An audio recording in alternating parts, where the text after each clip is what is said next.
नमस्कार विद्यार्थी मित्रांनो, स्वागत आहे तुमचं गणित शिकूया या यूट्यूब चॅनलमध्ये. विद्यार्थी मित्रांनो, आपण इयत्ता 8वी गणित यामधील प्रकरण दुसरे समांतर रेषा व छेदिका या प्रकरणाचा अभ्यास करत आहोत.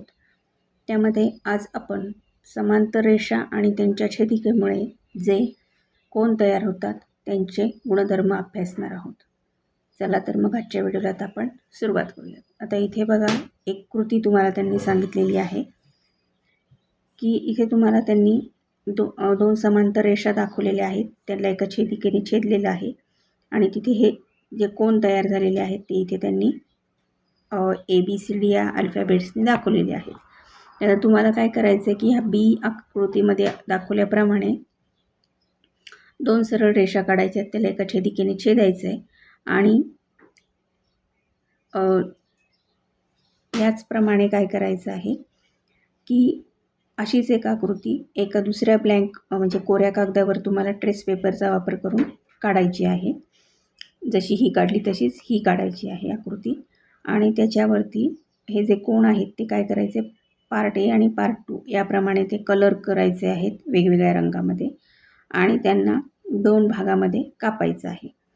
आता ते कापल्यानंतर तुम्हाला काय करायचं आहे की त्यातले जे कोन आहेत ते काय असणार आहेत, समांतर एकमेकाला समान असतील ती जोडी अशा प्रकारे ते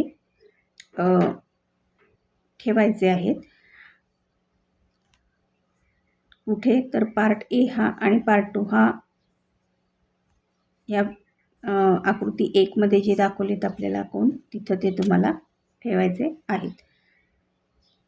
आता यातला कोणता कोन हा पार्ट 1 मधला कुठल्या कोणावरती बरोबर बसतोय आणि पार्ट 2 मधला कोणत्या कोणावरती बरोबर बसतोय हे तुम्हाला बघायचं आहे. आता आपण काय बघतोय की कोन B हा एकरूप आहे कोन D ला, कोन B कोन D ला एकरूप आहे. कोन F जो आहे तो कोन H ला एकरूप आहे, कारण हे जे कोन आहेत ते काय आहेत, पार्ट ए शी समान कोन आहेत. त्यानंतर कोन A एकरूप कोन C, एकरूप कोन E, एकरूप कोन G, कारण हे पार्ट 2 ला एकरूप आहेत. म्हणून आपण काय म्हणू शकतो, कोन A हा एकरूप आहे E ला, B एकरूप आहे F ला, C एकरूप आहे G ला आणि D एकरूप आहे H ला, कारण हे काय आहेत, संगत कोनांच्या जोड्या आहेत.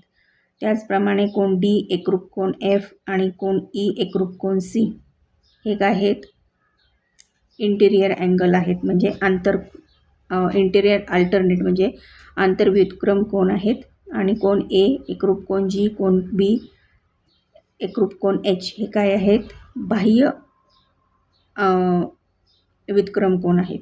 म्हणून मापकोन D अधिक मापकोन E बरोबर 180 अंश. मापकोन D आणि मापकोन E हे काय आहे, 180 अंश आहेत. आणि त्याचप्रमाणे मापकोन C आणि मापकोन F हे काय आहेत, यांचं पण माप आहे 180 अंश. त्याचं कारण काय आहे, तर ते आंतरकोन आहेत.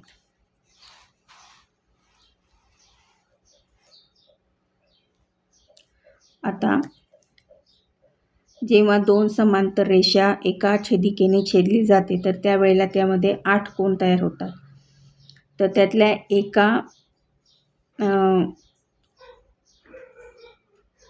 म्हणजे त्या 8 एक